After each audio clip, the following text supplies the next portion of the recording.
Olá, bem-vindos ao Primeiro Estranha-se, depois Criptoganha-se. Uma série que pretende descomplicar os conceitos em volta das criptomoedas e permitir-te perder alguns dos medos de começares a investigar e a investir um pouco mais neste tema.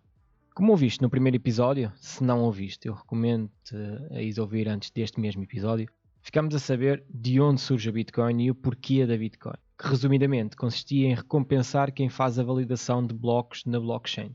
Contudo, isto não chega para dar à Bitcoin um valor, né? Um valor acrescentado. Ok, os mineradores são recompensados em Bitcoin. Mas o que é que leva alguém a querer comprar estas Bitcoins aos mineradores e a atribuir-lhe um valor? Porque é que os mineradores hão de continuar a fazer a validação de blocos para terem uma Bitcoin se esta não tiver nenhum valor? Pois bem, a Bitcoin vem colmatar algumas das lacunas e problemas de uma coisinha que todos nós temos e tanto nos custa a ganhar. Sim, estou a falar do dinheiro. Money. Vamos então começar por perceber um pouco o porquê do surgimento do dinheiro que conhecemos atualmente, porque isto vai ser importante para percebermos o valor que a Bitcoin traz realmente acrescentado. O surgimento do dinheiro está intrinsecamente ligado à evolução das formas de troca e facilitação de transações comerciais. Já nos primórdios do conceito de comércio, as transações ocorriam através de um sistema de troca direta de bens. Por exemplo, o José cria galinhas. A Maria tem um campo com tomates. Se o José precisasse, por exemplo, para a sua salada do dia seguinte de tomates, ele ia ter que ter com a Maria e propunha a troca de uma das suas galinhas por um tomate da sua horta. Contudo, à medida que as sociedades foram evoluindo, tornou-se evidente que as trocas diretas tinham as suas limitações. Principalmente por problema pela divisão de bens e da perfeita correspondência de bens. Se calhar uma galinha equivale a 4 tomates e meio, mas pode não interessar à Maria trocar por 4 tomates e meio, porque depois o que é que ela faz com o outro meio tomate que não consegue trocar? Vai acabar por apodrecer, por exemplo. Então, para superar estas limitações, algumas sociedades começaram a utilizar certos bens como dinheiro de comodidade. Dinheiro de comodidade porque eram cómodos de ser utilizados para estas transações. Inicialmente utilizou-se o sal. Trocava-se X quantidade de sal por uma galinha, por exemplo. E depois essa pessoa ficava com a X quantidade de sal que depois poderia utilizar para comprar ou trocar por outra X quantidade de madeira, por exemplo. E nestes bens de comodidade, rapidamente se percebeu que o ouro e a prata emergiam como as formas populares de dinheiro por causa das suas características, porque era durável, da sua durabilidade, da sua fungibilidade, a divisibilidade e uma aceitação geral. Toda a gente, ou a grande maioria das pessoas, aceitava o ouro e a prata como sendo tal moeda de troca. E então as sociedades começaram a cunhar moedas de metal para facilitar as transações. Começaram a fazer pequenas quantidades de ouro ou de prata em que lhes tinha cunhado o seu valor. Apesar de tudo, o ouro e a prata também têm os seus problemas, e um deles é, para trocas de grandes quantidades, é um bem pesado e difícil de transportar e também mesmo para se guardar. Então surge a moeda fiduciária. Moeda fiduciária surgiu quando os bancos emitiam um certificado que representava o depósito em ouro ou prata que nós fazíamos. Isto é, os bancos emitiam um documento que indicava que eu tinha feito um depósito de, por exemplo, 5 gramas de ouro. E as pessoas começaram a confiar nestas representações de valor em vez de transportarem grandes quantidades de metais preciosos no seu dia-a-dia. Estas moedas fiduciárias eram diretamente convertíveis em uma quantidade fixa de ouro. Por isso, era possível comprar algo com esta moeda, porque o comprador podia depois converter aquela quantidade que estava impressa no papel numa X quantidade de ouros num banco. Mas percebeu-se que as pessoas não tinham interesse nenhum em converter aquela moeda fiduciária em ouro. Porque se ela tinha um valor que lhe era atribuído, eu simplesmente guardava para usar depois. As moedas que nós utilizamos atualmente, como o dólar ou o euro, são moedas fiduciárias. Contudo, elas têm uma diferença muito grande em relação a isto que eu estive a dizer até agora. É que durante o século XX, todos os países abandonaram o padrão do ouro.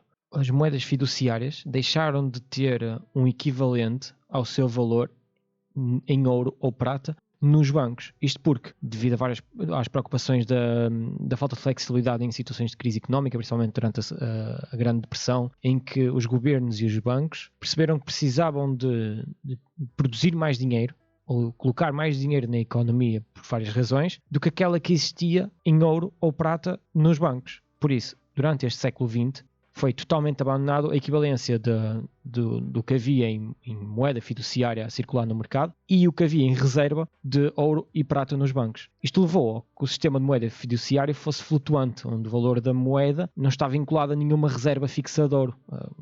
É um valor infinito, por assim dizer. Não havendo uma reserva de ouro vinculada às moedas fiduciárias, aí começaram os seus verdadeiros problemas. Porque assim, as moedas fiduciárias têm um valor, neste caso o euro, e o dólar, etc., porque nós confiamos no governo que as emite.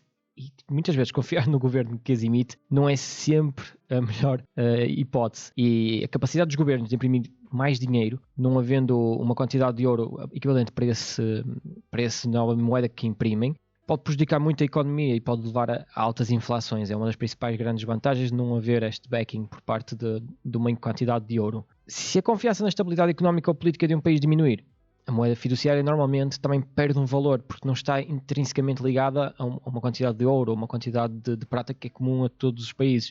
É apenas porque nós acreditamos naquele país. Se aquele país está a perder uma força política e económica, a própria moeda também perde essa força. Muitas vezes as moedas fiduciárias dependem de bancos centrais e instituições financeiras para manter a sua estabilidade. E crises bancárias e colapsos de economia podem afetar gravemente o valor da moeda. E é nestes casos gritantes que a Bitcoin começa a mostrar o seu verdadeiro valor. Isto porque o protocolo de Bitcoin limita o número máximo de Bitcoins que uma vez existirão em 21 milhões. Nunca será possível ver mais que 21 milhões de Bitcoins. E mesmo agora, estas 21 milhões de Bitcoins ainda não estão disponíveis no mercado, porque de 4 em 4 anos é cortado a recompensa que é atribuída aos mineradores por fazerem a validação de um bloco. Por isso, de 4 em 4 anos é reduzido cada vez mais o número de Bitcoins que são recompensados aos mineradores.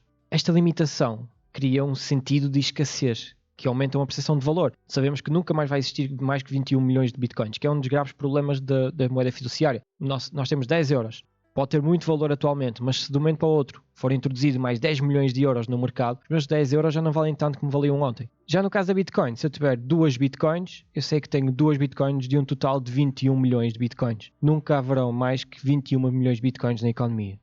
Tal como percebemos no último episódio, a Bitcoin está desenvolvida nos princípios da blockchain. Assim, as vantagens da blockchain também se aplicam à Bitcoin, tais como a de ser descentralizado e a operar sem uma autoridade central a controlar. A Bitcoin não é propriamente controlada por nenhum banco nem por nenhum governo. E também a segurança, porque a tecnologia subjacente à Bitcoin, como a criptografia e o consenso do Proof of Work, da prova de trabalho, garantem segurança nas transações e impedem a tal duplicação de gastos que abordámos no último episódio.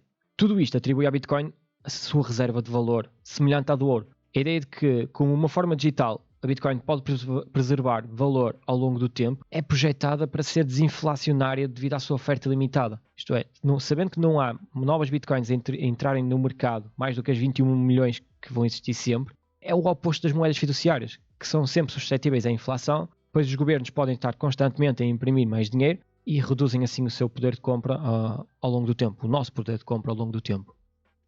Assim, aprendemos ao explorarmos a evolução do dinheiro desde as trocas diretas até à complexidade das moedas fiduciárias, as limitações e as vulnerabilidades do sistema financeiro tradicional.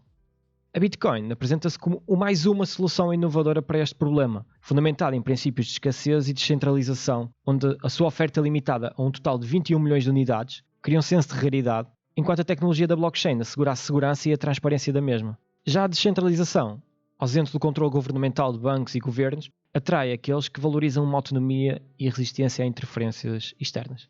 Termina assim então este episódio. Primeiro estranha-se e depois cripto ganha-se. Mantém-te curioso e até breve.